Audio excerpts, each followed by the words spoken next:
네 줄을 가까이 하게 함은 338장 찬송하겠습니다.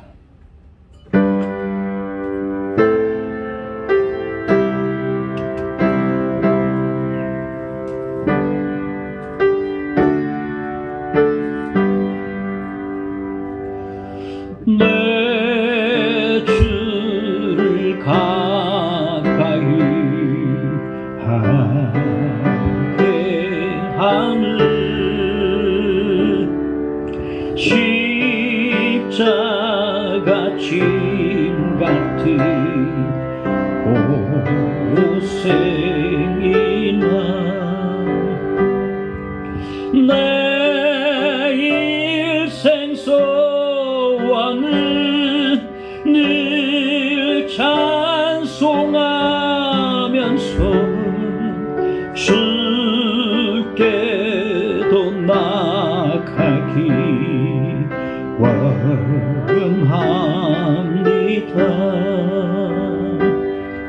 내 고생하는 것 예냐고비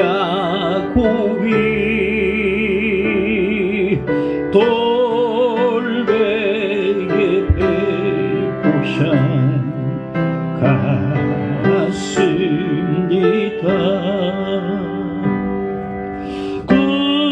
꿈에도 소원이 늘 찬송하면서 주께도 나가기 원합니다.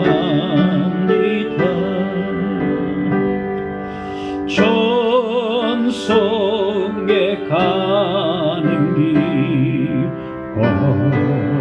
험하여도 생명길 되나니 인외로다. 천사 날 부르니 늘 찬송하면서 주께도 나가기 원합니다.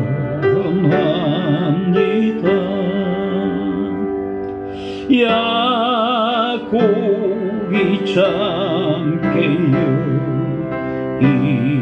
일어난 후 돌단을 쌓은 것 본받아서 숨질 때 되도록 늘 찬송하면서 주께도 나가기 원한.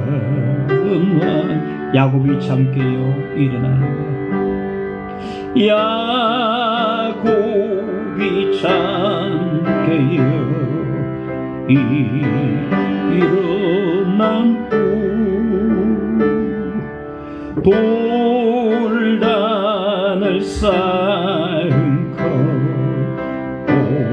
본받 숨질 때 되도록 늘 찬송하면서 숨질 때 되도록 늘 찬송하면서 주께도 나가기 원합니다.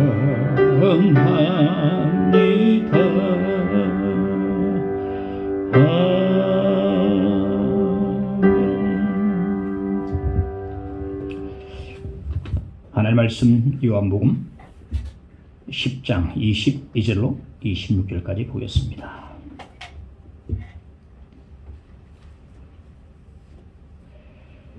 예루살렘의 수전절이 이르니 때는 겨울이라. 예수께서 성전 안 솔로몬 행각에서 거니시니 유대인들이 애워싸고 이르되 당신이 언제까지나 우리 마음을 의혹하게 하려 하나이까. 그리스도이면 밝히 말씀하소서 하니 예수께서 말 대답하시되 내가 너희에게 말하였으되 믿지 아니하는도다. 내가 내 아버지의 이름으로 행하는 일들이 나를 증거하는 것이거늘 너희가 내 양이 아니므로 믿지 아니하는도다. 아멘. 다시 요한복음으로 돌아왔습니다. 오늘 본문의 배경을 보면 수전절이란 이스라엘의 명절이 나오는 걸 볼 수 있습니다. 이 수전절이 어떤 명절인가 하면 주전 170년경에 그 당시 시리아의 왕이 안티오쿠스 에피파네스 왕이 예루살렘을 침공해 왔습니다. 침공에 들어와서 유대인들을 학살했는데 그 당시 인구가 그렇게 많진 않았는데도 8만여 명의 유대인들을 학살하고 수많은 유대인들을 포로로 붙잡아 갔습니다. 그리고 종교 말살 정책을 써서 모든 율법책을 다 불에 태워버렸습니다.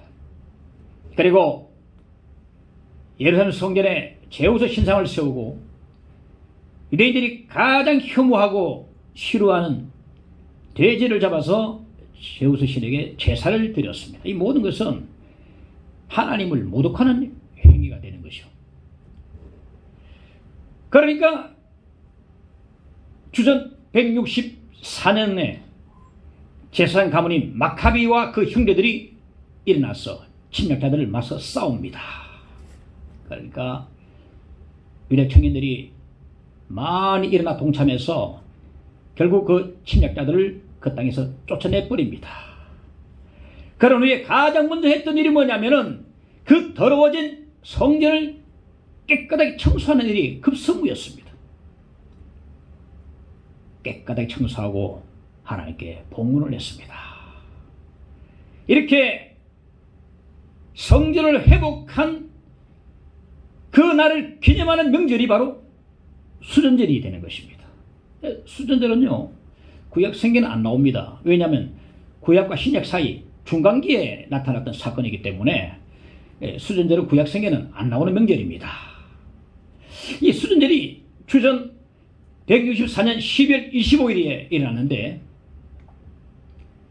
그날 이후로 유대인들은 해마다 그날이 오면 함께 등을 켜고 25일부터 8일 동안에 빛을 비추면서 함께 즐거워했습니다. 성탄절에 그들이 이렇게 막 열심히 축제하는 것이 성탄절 축제를 하는 게 아니고 그들 수전절 축제를 즐기기 위해서 그렇게 하는 것을 알 수가 있습니다. 오늘 본문에 이 수전절이 나오는데 이 수전절을 맞이해서 이스라엘 백성들이 많은 사람들이 예루살렘 성전으로 모여들고 있는 것을 볼 수가 있습니다. 예수께서 성전 안에 솔로몬 행각에 거니시고 계셨습니다. 첫째, 말씀을 듣고도 24절에 보면 유대인들이 애워싸고 이르되 당신이 언제까지나 우리 마음을 의혹하게 하려 하나이까 그리스도이면 밝히 말씀하소서 하니 유대인들의 말이 무슨 말인가 하면 자신들의 불신앙이 예수님의 책임이라는 겁니다. 예수님의 말씀과 행동이 애매모호하다, 불분명하다라고 말하고 있는 것입니다. 당신이 언제까지나 우리의 마음을 의혹하게 하려 하나이까, 즉 예수님 말씀은 그들의 의혹만 증폭시킨다고 말해주고 있는 것입니다. 말씀을 하니까 자꾸만 의심이 생기고 의혹만 가득하게 증폭이 되어진다, 그렇게 그들이 말하고 있는 것입니다. 지금 이 본문의 이 시기는요, 예수님의 공생의 이제 마지막 무렵인데 예수님은 그동안 3년 동안에 그들에게 말씀을 가르치고 이적으로 다 보여주셨습니다. 보여줄 것 다 보여주셨습니다. 불분명한 게 아무것도 없어요. 다 보여주셨습니다. 그런데도 유대인들은 예수님의 말과 행동이 분명치 않다는 거예요. 더 보여달라는 겁니다. 지금까지 말씀을 했는데 너무나 분명치 않기 때문에 더 보여달라, 더 말씀해달라 라고 지금 말하고 있는 것입니다. 그러나 그들이 지금 이 순간에까지 왔어도 예수를 믿지 않고 있다면 더 많은 말씀을 그들에게 들려주고 더 많은 이적을 그들에게 보여준다 할지라도 그들은 결국 예수를 안 믿을 것입니다. 왜냐하면 지금까지 주님께서 오시면서 3년 동안에 보여줄 것 다 보여주셨음에도 그들이 예수를 지금까지 믿지 않고 있거든요. 믿지 않고 있다. 지금 다 보여주셨습니다. 말씀으로 이적으로 다 보여주셨음에도 믿고 있지 않다면 더 보여준들 그들이 또 믿겠는가? 이게 아니라는 것이요. 24절에 보니까 그리스도이면 밝히 말씀하소서. 지금까지 주님께서는 내가 그리스도라고 그렇게 말씀을 하셨음에도 불구하고 그리스도는 밝히 말씀하소서 또 이렇게 주장하고 있습니다. 지금 다 보여주셨고 다 말씀해 주셨어요. 그런데 또 밝히라고 했어요. 25절에 보니까 예수께서 대답하시되 내가 너희에게 말하였으되 믿지 아니하노도다. 내가 너희에게 말하였으되 그러니까 할 말 다 했다는 것입니다. 그런데도 너희들이 믿지 않다고 말해주고 있는 것입니다. 그러니까 그들의 불신앙은 예수님의 책임이 아니고 그들 자신의 책임이 되는 것입니다. 예수께서 지금까지 하신 말씀은 그들이 믿기에 아주 부족함이 없습니다. 충분합니다. 믿고도 남음이 있습니다. 그래서 성경에 보면 예수께서 하신 말씀만으로 믿었던 자들이 나옴을 볼 수가 있습니다. 요한복음 4장에 보면 사마리아 사람들이 나오는데 사마리아 여자 하나가 우물가에 물을 깃다가 주님을 만나고 난 뒤에 물동에도 버려두고 동네로 뛰어 들어갔습니다. 동네 사람들에게 예수를 전했습니다. 그 여자의 전도를 받고 많은 사마리아 사람들이 예수께 나왔습니다. 그리고 직접 예수님 말씀을 듣고 많은 사람이 거기서 믿었습니다. 그들이 이렇게 말합니다. 요한복음 4장 41절에 보니까 그 여자에게 말하되 이제 우리가 믿는 것은 네 말로 인함이 아니니 이는 우리가 친히 듣고 그가 참으로 세상의 구주신 줄 알미라 하였더라. 근데 사마리아 사람들이 예수께 와가지고 예수께 직접 말씀을 듣고 직강을 듣고 그러니까 목사를 통해서가 아니고 선자 통해서 아니고 직강을 들은 거죠. 예수님 앞에서 바로 말씀을 들었습니다. 직강, 저자 직강입니다. 그러니까 직강을 듣고 많은 사람이 예수를 믿었다. 그렇습니다. 사실 우리가 믿는 데는요 아주 많은 말씀이 필요치 않습니다. 지금 하시는 말씀으로도 믿기에 충분합니다. 전혀 부족하지 않습니다. 이미 하신 말씀을 안 믿으면 더 들려준다 한들 그들은 역시 안 믿을 것입니다. 우리가 예수를 믿는데 사실 그렇게 많은 게 필요치 않아요. 청년왕국이 어떠하니 종말론이 어떠하니 이것보다 이건 나중에 가서 공부하면서 알 문제고 지금은 예수를 믿으면 구원받으니까 이 간단한 문제 아주 많은 말씀이 필요치 않습니다. 지금 우리가 듣고 있는 말씀만 우리가 듣고 믿어도 충분하게 구원을 받을 수 있는데 필요치 않다. 어느 교회고 간에 크든 작든 간에 그 교회 교인이 가장 많이 모이는 집회 시간이 주일 오전 시간일 것입니다. 이 주일 오전 집회 시간을 대부분의 목사들은 허투루 쓰지 않으려고 애를 씁니다. 저도 그렇게 애를 씁니다만 왜냐하면 전체적으로 복음을 증가하고 가르칠 시간이 이보다 더욱더 좋은 시간이 없기 때문에 그렇습니다. 새벽에 수요일날 주일 오후에 썰렁하죠. 그래도 작든 크든 간에 가장 많이 모이는 교회 집회가 바로 주일 오전 시간인데 이때를 정말로 열심히 기도하고 준비해가지고 한자로 더 가르치고 더 전하려고 애를 쓰는 것이 바로 목회자 심정인데 근데 저는 설교 만능주의에 빠지고 싶지 않습니다. 설교로 다 되더라. 설교로 다 되면요 설교만 하죠. 설교로 다 되는 설교 만능주의자는 아닙니다. 설교에 가려진 응달 설교에 아멘 한다고 잘 믿는 것도 아니고 안 한다고 잘 믿는 것도 아니고 존다고 안 존다고 설교 만능주의에 빠지면 안 됩니다. 뭐냐? 이 제자훈련을 해요. 제자훈련을 해야 국가관이 생기고 또 인생관이 생기고 사회관이 생기고 제대로 인생 철학이 생겨가지고 세상 나가서 빛으로 소금의 사명 감당하고 어떻게 중보에 대해서, 어떻게 사회에 대해서, 어떻게 사람 관계에 대해서 어떻게 살아갈 것인가 제대로 알 수 있기 때문에 제자 훈련으로, 저는 제자 훈련을 우선순위로 봅니다. 제자 훈련 안 하고 하면, 유럽교회가 왜 망했나 하면, 왜 문을 닫았습니까? 조지 휘필드, 존 웨슬레 때 얼마나 천막교회에 사람들이 많이 모여들었습니까? 설교 전하면 울고 난리 났는데 그 다음에 유럽교회들이 다 문을 닫아버렸어요. 왜 그렇습니까? 사람을 안 키웠기 때문에 그렇거든요. 부흥하면서 주여 하는데 사람을 안 키워놓으니까 유럽교회들이 문을 닫고 술집이 다 돼버렸어요. 저는 설교 맞는 게 빠지고 싶지 않습니다. 그러나 그 어떤 시간보다도 주일 오전 이 시간이 가장 적합한 것은, 그래도 그 교회 집회 가운데 다른 사람들이 많이 모이는 시간이 오전 집회 시간이기 때문에 그렇습니다. 그래서 저는 이 오전 집회 시간에 구약보다 신약 중에서도 복음서를 강의하려고 하고 있습니다. 왜냐하면 구약보다 신약 중에서도 복음서가 예수님의 말씀과 행적을 더 자세히 설명해주고 또 복음에 가장 가깝기 때문에 이 오전 시간, 중요한 시간에 이 복음을 전하기 위해서 저는 신약 가운데서 복음서를 택해서 하고 있는데, 수요일 밤에는 구약 민수기를 강의하고 주일 오전에는 복음서 가운데 요한복음을 강해하고 있습니다.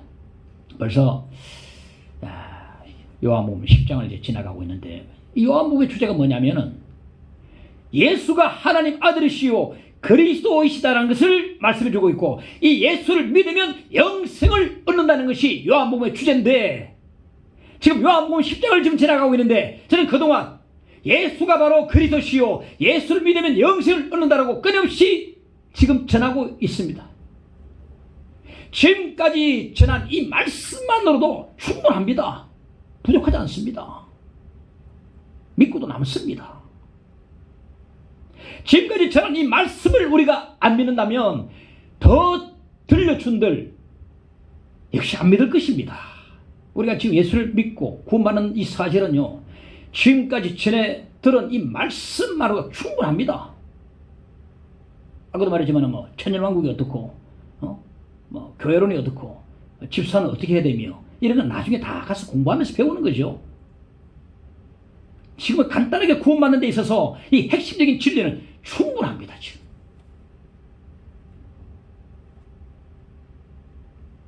24절에 그리 되면 밝히 말씀하소서. 예수에 대해서 다 말씀했는데 또 뭘 또 밝혀 달라는 말인가. 25절에 내가 너희에게 말하였으니 믿지 아니하노라. 이 사람들의 본성은요, 그때나 지금이나 다를 바가 없다고 봅니다. 믿을 만한 증거가 부족해서 못 믿는 게 아닙니다. 내가 안 믿는 것입니다. 안 믿는도다. 믿지 않아요. 믿을 만한 증거가 부족해서 안 믿는 게 아니고 내가 안 믿는 거예요. 안 믿는 사람에게는 무슨 말을 해도, 아무리 말을 해도 그 사람 안 믿습니다. 믿을 만한 증거를 눈앞에 들이대도 안 믿는 사람은 안 믿습니다. 그리고 자신의 믿지 못함을 자기 책임에 있지 않다고 봅니다. 하나님께 있고 기독교에 있고 교회에 있고 목사에 있다 봅니다. 목사가 설교를 뭐 시원찮게 해서 잘 모르겠다 하는 식으로 하는. 지금 유대인들이 예수님 보고 그러지 않습니까? 저 불분명하다, 애매모호하다, 확실하게 밝혀달라 말하지 않습니까? 그들의 책임이 있는 거죠. 본문에 보면 안타깝게도 유대인들이요, 지금껏 말씀을 듣고도 예수를 믿지 않았습니다. 지금껏 말씀을 듣고도 지금 공생이 끝나가고 있는데 이 시점에 왔어. 말씀을 들어봤지만 예수를 믿지 않았다. 우리 중에는 이런 사람이 한 사람도 없기를 간절히 바랍니다. 둘째, 이적을 보고도 25절에 보니까 내가 내 아버지 이름으로 행하는 일들이 나를 증거하는 것이거늘. 무슨 말인가 하면 다 보여주었다. 내가 지금 다 보여주었는데 또 무엇을 보여달란 말인가 하는 주님의 말씀인 것입니다.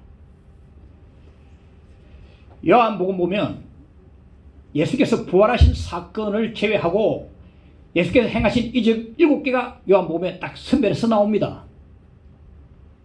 보면 첫째, 물로 포도주를 만드신 일, 그리고 왕의 신하의 아들을 고치신 일, 베데스다에 38년 된 병자를 고치신 일, 그리고 오병이의 이적, 예수께서 물 위로 걸으신 사건, 그리고 날 때부터 맹인된 자의 눈을 뜨게 하신 이 사건, 6개 나오는데 그 한 개는 이제 조금 뒤에 우리가 요한복음 11장에 가면은 죽은 나사로 살리신 사건이 나오는데 그건 아직까지 이제 오지 않았기 때문에 그들이 지금 6개 이적을 지금까지 보아왔어요. 지금 이들이 무리들이 보았는데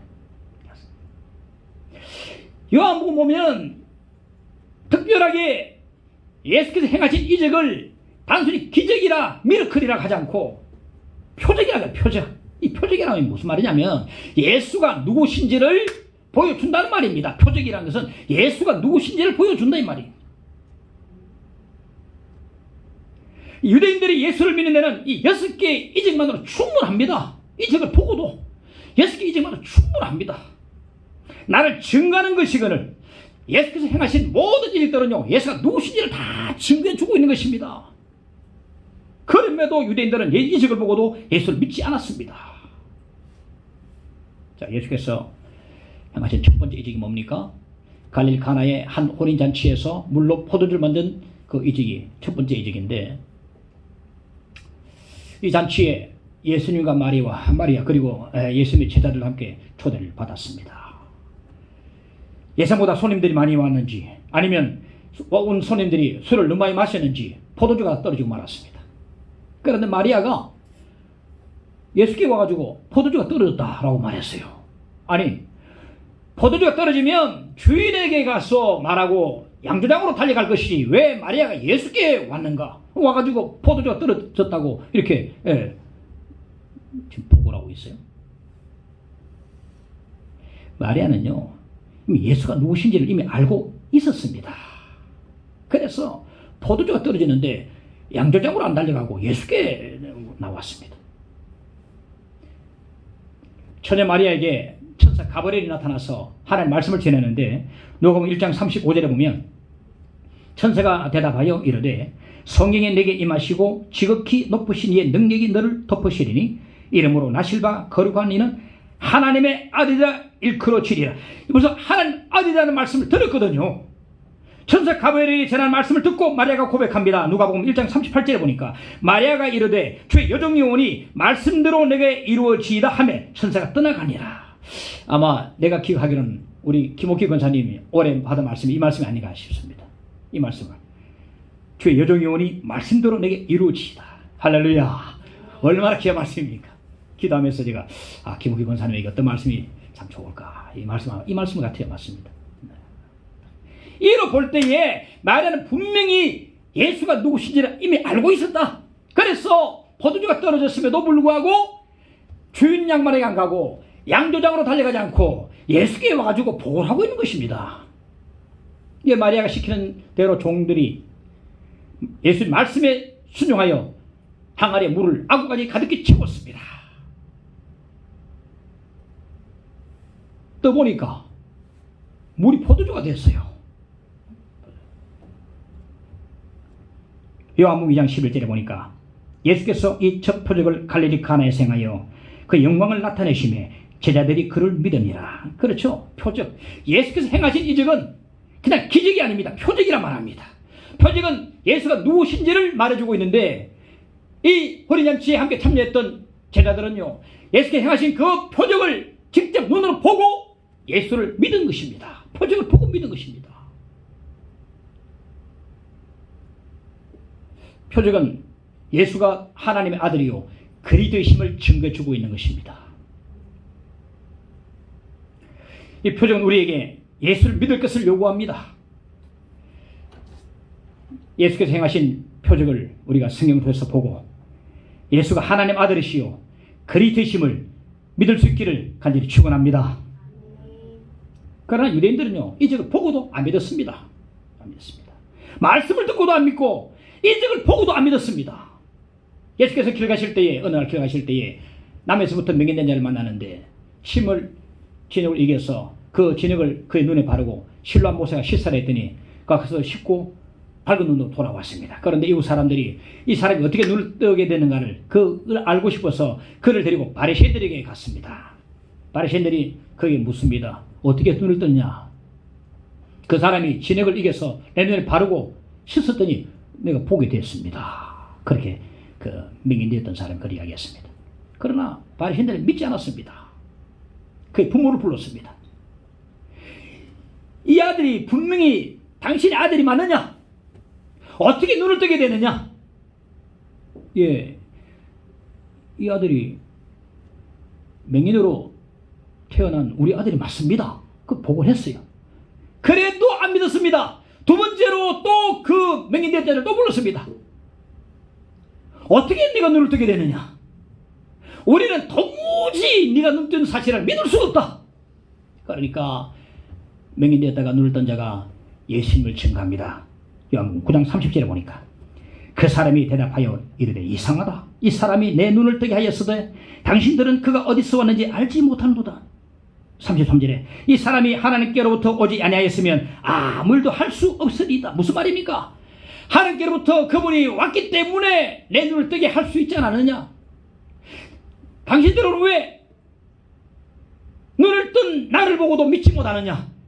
너희들은 왜 이적을 보고도 예수를 믿지 못하느냐? 이 말이 되는 것입니다. 요한복음 14장 11절에 보니까 나를 믿지 못하겠거든 행하는 그 일로 말미암아 나를 믿으라. 할렐루야.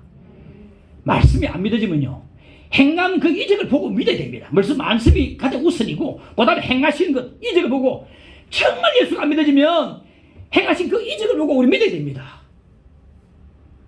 나를 믿지 못하겠거든 행하는 그 일로 말미암아 나를 믿으라. 말씀도 안 믿고 행하는 이적도 안 믿고 이러면 그 사람은 뭐 어찌 되겠습니까 영혼이. 그러니까 유대인들은 이것도 저것도 안 믿었어요. 최승규라는 아나운서가 있는데 아실 분은 아실 겁니다만 최승규 아나운서는 아주 스타 아나운서였어요. 이 최승규 아나운서가 열전 일요일 행진 뭐 그런 거 전국 일주 SBS 생방송 행복찾기 이런 것을 MC를 보고 진행했는데 스타 아나운서였습니다.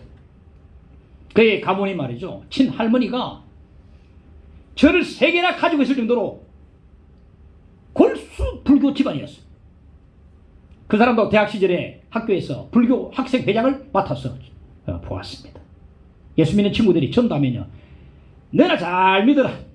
나는 부처님 잘 믿으란다. 하면서 거절할 뿐 아니라 예수 믿는 사람을 핍박하고 박해하고 또 길 가면서도 전도한 사람 붙잡고 막 싸움 붙고 난리 났습니다. 그만큼 골수분자, 불교 골수분자였어. 이 사람이 결혼해서 아들 둘을 두었는데 32년 만에 딸을 얻게 되었는데 딸을 낳는 그 출산하는 그날에 병원 복도에서 만세 만세 딸을 얻었다고 만세. 우리 보면 제가 목회하다 보면 등남 감사금 올리면 등력 감사금 올린 사람 아무도 없더라고요.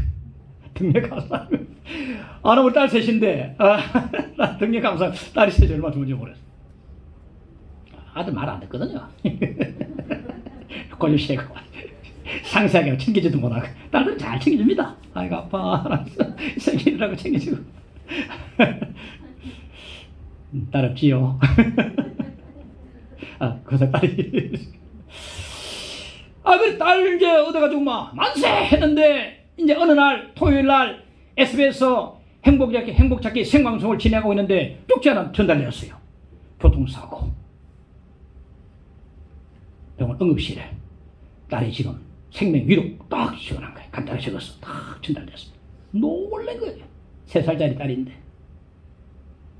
알아보니까 이 3살 된 딸이 집 앞에서 놀고 있는데 잊지 못한 트럭이 뒤로 후진하다가 치워버렸어요. 놀래가 이 사람이 뭐 걸린가 싶어서 앞으로 빼다가 또 한 번 더 치워버렸어요. 2번 이중으로 치워버린 겁니다. 쳤다 놔버렸죠. 너무 놀래 이 사람이 허겁지겁 그냥 차를 몰고 막 가는데 보통 때는 10분 만에 갈 수 있는 그 거리가 그날 토요일이 돼서 차가 막혀가지고 막 빨리 갈 수가 없는 거예요. 너무나 다급해가지고 차 안에서 막 기도를 했답니다. 하나님 제발 살려주세요. 그럼 내가 하나님 잘 믿겠습니다. 하나님 그 불교 골수분자가 말이죠. 그렇게 그동안 하나님을 핍박했던 그 하나님을 이제 매달리고 절규하고 있습니다. 하나님, 제 딸을 제발 살려주세요. 그러면 내가 하나님 살아계심을 내가 정말 믿겠습니다. 내가 하나님 앞에 정말 열심히 살겠습니다. 그래 울부짖으면서 겨우 50분 만에 병원 응급실에 가봤더니 이미 딸이 누워있는 침대는 흰철이 다 덮여있어요. 흰철을 감싸고 그 딸을 감싸고 참 울었답니다. 근데 기적이 났어요. 딸아이의 몸에서 온기가 싹 돌더라는 거예요. 돌면서 갑자기 목에서 피덩이를 하나 팍 뱉더니 숨을 휴 내쉬더라고요. 그리고 작은 소리로 아빠, 그 3살짜리 딸이 아빠 이렇게 부르더라는 겁니다. 기적이 일어난 것입니다. 기적이. 그 기적을 그 양반이 체험하고 난 뒤에 바로 예수를 믿고 그 가족 전체가 예수를 영접하고 그 뒤로 교회들 가서 교회 등록하고 성경부를 하면서 말씀을 하나하나 깨달아가기 시작하고 지금은 집사님이 되고 기독교 방송국 CTS에 내가 매일 기쁘게 MC 프로를 다 은혜롭게 지금 진행을 하고 자기 간증을 하고 있습니다. 죽었다라고 판정받은 그 아들이 기적적으로 살아난 것입니다. 이렇게 이적을 보고 직접 체험하고 예수를 믿고 지금 집사님이 되고 열심히 간증하고 지금 얼굴 보면요, 저도 그분이 언젠가 지상파에 사라졌어요. MC를 보던 분이 이분 어디 갔을까 싶었는데 보니 언젠가 보니까 CTS 나오는 거라. 그분이 이분이 예수 믿는 사람이 아닌 줄 알았는데 그분의 간증을 딱 보니까 그런 사건이 있었더라고요. 주님께 돌아온 동기가 있었더라고요. 그러니까 그때와 지금 얼굴이 완전 달라졌어요. 은혜 충만하고 성령 충만 얼굴로 진행하고 자기 간증도 하고 사랑도 충만해지고. 그러나 많은 사람들은요, 내 눈앞에 이적을 듣고 보고도 이 최승교 주사님이죠. 내가 이런 딸이 이렇게 살았으면 해도 듣고 보고도요. 제가 옛날에 들은 말입니다만 한 교회가 개척교회인데 2층에 했어요. 2층에 했는데 주일학교 예배를 드렸는데 주일 예배는 보통 개척교회는 오전 9시 드리고 11시 오전에 드리는데 9시 예배 드리다가 한 아이가 2층에서 떨어져서 중태 빠져버렸어. 중대 빠지니까 이제 교회 난리 나버렸죠. 특히 개척교회인데 한 아이가 그래 되면요, 개척교회 참 문을 닫는지 참 어렵습니다. 그러니까 동네 사람들이 보고 내가 저 아이가 만약 살아난다면 내가 예수 믿을게. 내 손에 장을 찢는 내가 예수 믿을게. 얼마나 개척교회 교인들이 얼마나 다급했겠습니까? 전부 다 부르짖어가지고 부탁하죠요. 큰일 납니다. 영광 가리웁니다. 교회 문 닫습니다. 살려주십시오. 이 딸을 살려주십시오. 했는데 기적적으로 살았어요. 근데 예수 믿으면 일어나면 예수 믿게 된 사람이 믿을게 안 믿겠어요? 안 믿으십니다. 안 믿습니다. 우연히 일어났겠지 뭐. 그렇게 생각하거든요. 이렇게요. 내 눈앞에 놀라운 하나님 이적을 듣고도 보고도 유대인처럼 예수 안 믿습니다. 우연히 일어났겠지. 그렇게 생각합니다.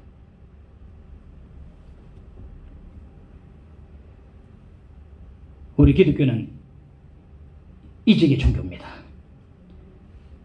우리가 믿는 하나님은 이적을 행하신 하나님이요, 성경은 이적의 책입니다. 만약 성경에서 이적을 다 빼버리면요, 남는 것은 성경 그 표시 앞뒤 부분밖에 안 남습니다. 성경 창세기부터 전부 다 이적입니다. 이적밖에 없어요. 이적의 책입니다.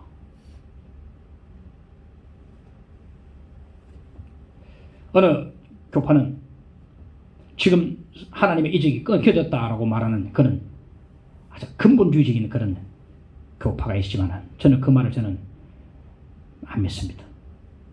지금 하나님께서 이적을 행하시는 분인 줄 믿으시기 바랍니다. 지금도 행하신다. 그러나 유대인들은 이적을 보고도 예수를 안 믿었습니다. 왜 수많은 사람들이 이적을 보고도 예수를 믿지 못하는가? 답이 있습니다. 26절에 보니까 너희가 내 양이 아니므로 믿지 아니하노라. 너희가 내 양이 아니므로. 그러니까 주님의 양이 아니기 때문에 말씀을 들어도 못 믿고 이적을 보고도 못 믿는 것입니다. 이게 무슨 말이거든요. 너희가 내 양이 아니다. 이건 말이에요. 신학적으로 말하면 주님께로부터 버림받은 유기된 자들을 말하는 것입니다. 너희는 내 양이 아니다. 우리 중에 누구도 이런 주님 말씀을 듣지 않으시기를 간절히 바랍니다. 너희는 내 양이 아니다. 끝나버린 거죠. 반면에 이미 예수를 믿는 사람도 있습니다. 이들은 예수님 은혜 주셔서 다 믿는 사람들이에요. 예수께서 은혜 주지 않으시면 앞에 많이 보고도 절대 못 믿습니다. 이제 보고도 뭐 우연이겠지. 난 못 믿는다. 다시 보십시오. 그거 맹인대장 불렀다가 부모 불렀다가 또다 불렀다가 하나 못 믿겠다 그러거든요. 이제 보고도 못 믿는 것입니다. 은혜를 주시에 우리가 믿을 수 있거든요. 너희는 내 양심으로 나를 믿는도다. 이러한 주님 말씀을 여러분 들으시기를 간절히 축원합니다. 내가 내 양이 때문에 참 믿구나 믿는구나 이런 말씀을 드려야 된다 말이죠. 셋째, 겨울이 오기 전에 22절에 보니까 예루살렘에 수전절이 이르니 때는 겨울이라. 오늘 본문의 지금 이 시기는요, 예수님 공생의 마지막 무렵의 겨울입니다. 예수님 공생에 3년을 보내셨는데 유대인들은요, 예수님께서 공생의 첫 시간부터 줄곧 예수님 따라다녔습니다. 쭉 따라다녔습니다. 빈들에서 베세다로 갈릴리 바다로 쫙 따라다녔습니다. 그동안 예수님의 생명의 말씀이 풍성한 시기도 있었고 예수께서 행하신 이적들로 놀라운 시기도 있었는데 어느덧 말씀과 이적의 풍성한 봄, 여름 다 지나가 버리고 말았습니다. 그 따스한 봄과 그 풍성한 여름이 다 지나가 버리고 어느덧 차가운 음란한 겨울이 그들에게 다가왔던 것입니다. 그러나 안타깝게도 그들은 구원을 받지 못한 채 겨울을 맞이하고 말았던 것을 알 수 있습니다. 겨울이 왔는데 아직까지 믿지 않고 있다. 예레미야 8장 20절에 보니까 추수할 때가 지나고 여름이 다하였으나 우리는 구원을 얻지 못한다 하는도다. 여름이 다 지나갔으나 겨울이 오고 있는데 아직까지 우리는 구원을 받지 못한다 하는도다. 차가운 겨울이 왔건만 아직도 그들은 예수를 믿지 않고 있었습니다. 디모데후서 4장 21절에 보니까 너는 겨울 전에 어서 오라 말씀하고 있는데 로마 감옥에 마지막으로 투옥됐던 노사도 바울이 디모데가 너무나 보고 싶었어요. 내가 살아있을 동안에 빨리 보고 싶었습니다. 곧 주님께서 부르실 텐데 그러면 보고 싶어도 보지 못하기 때문에 어서 오라. 보고 싶다. 겨울 전에 어서 오라. 겨울이면 항해가 안 되기 때문에 항해하면 올 수 없기 때문에 막혀버리면 못 오기 때문에 겨울 전에 어서 오라. 좀 보자. 보고 싶다. 디모데후서 4장 13절에 보니까 네가 올 때에 내가 드루와 가보의 집에 둔 겉옷을 가지고 오고 또 책은 특별히 가죽 종이에 쓴 것을 가져오라. 이 드루아에 있는 가보라는 사람이 어떤 사람인지 확실히 알 수가 없어요. 성경적으로. 그런데 바울이 전도하다가 드루아에 있는 가보라는 사람 집에 자기 겉옷을 벗어놓고 온 것 같아요. 올 때에 그 집에 가서 내 겉옷을 가져오라고 디모데에게 당부를 합니다. 겨울을 대비하기 위함이 아니겠습니까? 추운 겨울 올 때에 대비하기 위해서 겉옷을 가져오라. 가죽 종이에 쓴 특별한 책은 아마도 구약 성경의 역분일 것 같습니다. 그러니까 아직 이 땅에 살아있는 동안에 하나님의 말씀을 더욱더 묵상하고 하나님 만나기를 준비하는 모습을 우리가 볼 수 있는 것입니다. 하나님 만나기 전에 더욱 말씀을 묵상하고 이 땅에 살아있는 동안에 말씀을 잘 성경을 읽을 수 있는 날이 오기 전에 더 많이 읽기 위해서 겉옷도 가져오고 성경도 꼭 같이 오너라 부탁을 하고 있는 것입니다. 오늘 본문에 이 겨울은 우리 인생의 겨울을 의미한다고 저는 보고 있습니다. 지금 우리가 지금 겨울 한복판에 들어와 있는데 얼마나 춥습니까? 뭐 지금 체감온도가 강원도에 뭐 영하 40도 체감온도를 지금 기록하고 있다는데 대단한 추위를 지금 속에 우리가 맞이하고 들어와 있습니다. 그렇습니다. 우리에게도 차가운 겨울이 성큼 올 것입니다. 그 따스한 인생의 봄은 지나가 버리고 그 풍성한 여름 인생도 지나가 버리고 낙엽지는 그 인생의 가을도 지나가 버리고 겨울이 왔지만 아직까지 예수를 믿지 않은 사람들 많이 있습니다. 내 인생의 겨울이 오기 전에 어서 예수를 믿으시기를 간절히 바랍니다. 어서 오라. 어서 믿어야 됩니다. 어서 오라. 내 인생의 겨울이 오기 전에 어서, 가장 급한 게 예수 믿는 것입니다. 어서 오라. 그런데 이 인생의 겨울은 내가 마지막 떠나는 순간만을 의미하지 않습니다.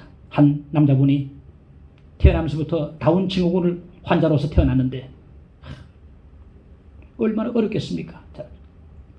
그런데 나이가 들면서 그분이 큰 두려움이 뭐냐면은 점차로 기억력이 사라지고 내가 살아난 사람조차 구분하지 못할까봐, 알아보지 못할까봐 그게 너무나 두렵다는 것입니다. 목사님, 두렵습니다. 뭐가 두렵습니까, 형제님? 기억력이 점차 감퇴돼가지고 내 가족들조차 알아보지 못할까봐 너무 두렵습니다. 그날이 올까봐 두렵습니다. 이 두려움은 우리 전부 다 가지고 있어요. 남에게 집이 되어지고 남에게 귀찮은 존재가 되어지고 더 이상 아무 쓸모없는 사람이 될까봐 우리는 두려움이 한켠에 있습니다. 더 이상 내 힘으로는 아무것도 할 수 없고 모든 걸 남에게 의존해야 되는 그때가 올까봐 우리는 힘이 두려워합니다. 차라리 그 일을 안 당하고 빨리 떠났으면 내 힘으로 아무것도 할 수 없고 숟가락 들 수 없고 내 힘으로 걸을 수 없고 성경도 펴서 마음대로 읽을 수 없고 남의 떠먹여줘야 되고 옷을 입혀줘야 되고 그날이 올까봐 다 두려운 것입니다.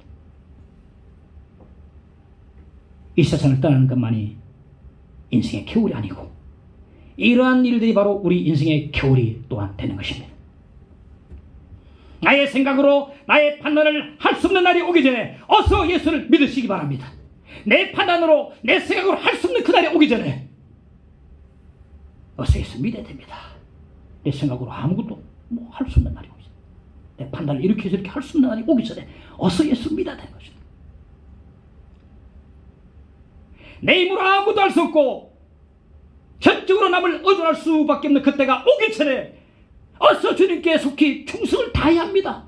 내 힘이 아직 남아있을 때에 남이 이렇게 세워주고 앉혀주고 눕혀주고 떠먹여주고 입혀주고 그날이 오기 전에 아직 힘이 남아있을 때에 예수께 충성을 다하는 여러분 되시기를 간절히 축원합니다.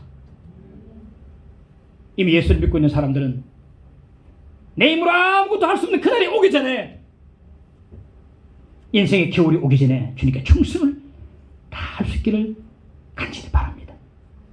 계시록 2장 10절에 보면 네가 죽도록 충성하라. 그러면 생명의 밀원을 네게 주리라. 아마 이 말씀 우리 올해 김동만 형제님이 받은 말씀이 아닌가. 제가 기도하면서 참 적절한 말씀들 많이 개인적으로 받아들였는데 네가 죽도록 충성하라. 그러면 생명의 밀원을 네게 주리라. 할렐루야. 찬송 597장에 보면 이전에 주님을 내가 몰라 영광의 주님을 비방했다. 지극한 그 은혜 내게 넘쳐 날 불러주시니 고마워라. 우리 찬양해 봅시다. 천하고 무능한 나에게도 귀중한 직분을 맡기셨다. 그 은혜 고맙고 고마워라. 이 생명 바쳐서 충성하라.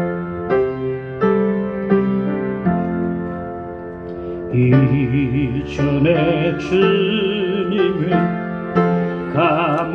가몰라 영광의 주님을 비방했다. 지극한 그네 내게 넘쳐 날 불러주시니 고마워. 천하고 무능한 나에게도 귀중한 직분을 맡기셨다. 그네 고맙고 고마워라. 이 바쳐서 충성하니 나는 일들이 하도 적어 큰 열매 눈앞에 안 되어도 주님께 죽도록 충성하며 생명의 멸류관 얻으 나는 일들이 하도 적어 나는 일들이 하도 적어 큰 열매 눈앞에 안 되어도 주님께 죽도록 충성하며 생명의 멸류관 얻으리라. 할렐루야, 할렐루야. 깨달음 있기를 간절히 축원합니다.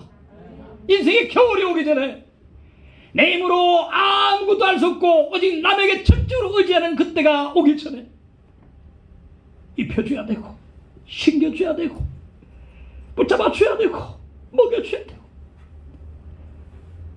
그냥 존재만 하고 있는 거예요. 그날이 오기 전에 아직 힘이 있을 때 주님께 충성을 다합시다. 인생의 겨울이 오기 전에 내 판단이 흐려지고 내 생각을 아무도 할 수 없는 그날이 오기 전에 내 판단으로 예수를 믿고 구원받을 수 있기를 간절히 축원합니다. 인생의 겨울이 오기 전에 어느 순간 쑥 들어와 버립니다. 그런 말이죠.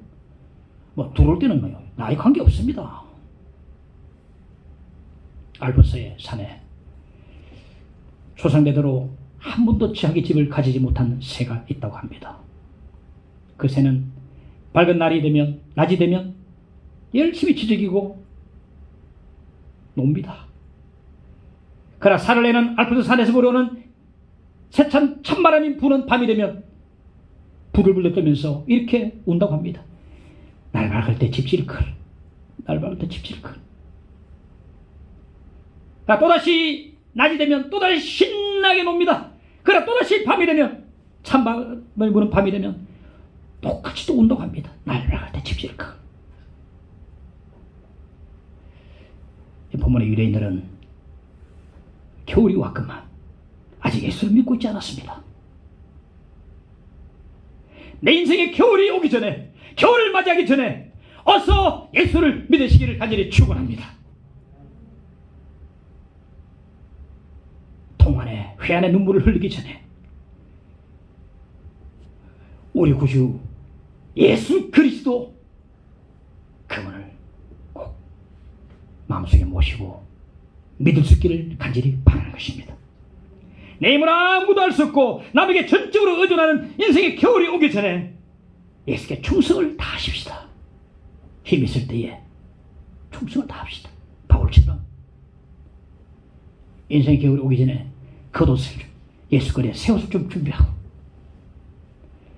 성경을 읽으려도 읽을 수 없는 날이 오기 전에 성경 좀 디모데에게 올 때에 겨울이 전에 빨리 오는데 겉옷 가지고 오고 성경 꼭 가져오느라 주님 만나기 내 성경을 읽고 싶어도 읽을 수 없는 날이 오기 전에 성경을 좀 많이 읽고 겨울이 오기 전에 예수 그리스도의 새 옷 겉옷을 또 걸쳐 입고서 준비를 해야 되는 것입니다. 오늘 겨울이 오기 전에 저는 이 말씀 묵상하면서 큰 의미가 있다고 봅니다.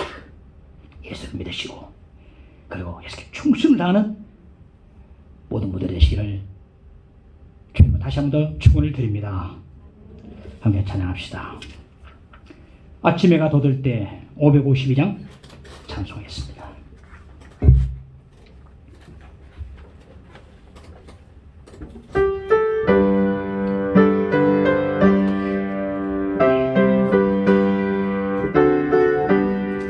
아침 해가 돋을 때 만물 신선하여라. 나도 세상 지낼 때 햇빛 되게 주여 나를 도우사 세월호 송 안고서 어두운 세상 지낼 때 햇빛 되게 하소서. 새로운 광기 보람 있게 보내고 주의 일을 행할 때 햇빛 되게 하소서.